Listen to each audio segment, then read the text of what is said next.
was like, is it possible that we're going to die? And you have to make peace with, maybe I'm going to die over this. Those images are burned in my mind, and I don't think there's any detail that I'll be forgetting anytime soon. It's been 30 years since all eyes were on the small town of Oka, an hour west of Montreal.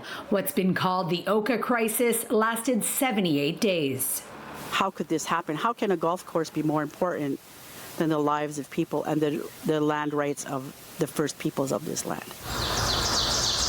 The dispute was over this area known as the Pines, sacred Mohawk land that houses a cemetery where their people are buried. The mayor of Oka at the time wanted to expand a golf course here.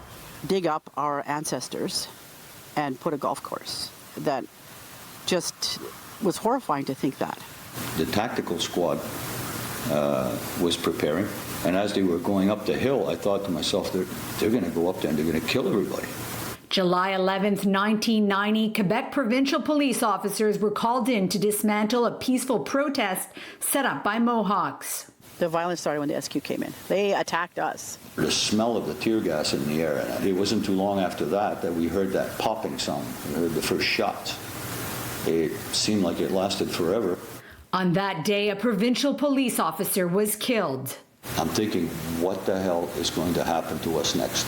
The Mohawks of Ganasatake built barricades, and nearby the Mohawks of Ganawage blocked access to the Mercier Bridge. The Canadian Armed Forces were sent in. I think loyalty to our family members, loyalty to the land, loyalty to community, are all values that were, taught to me as a young person. And even that I was fearful, there wasn't a time that I considered to leave. On the other side were the Mohawk warriors, but also women and children. My peers were young women with young families, and we were taking a stand to protect the land. Indigenous people and allies from around the world came to show their support.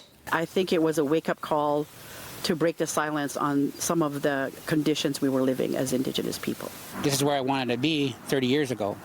As a kid, I wanted to be here to help out. September 26 to mark the end of the conflict. The golf course expansion was halted, but 30 years later, Mohawks are still fighting for their land and living with the consequences of the crisis. The suffering of Ganasatake continued long after the barricades came down.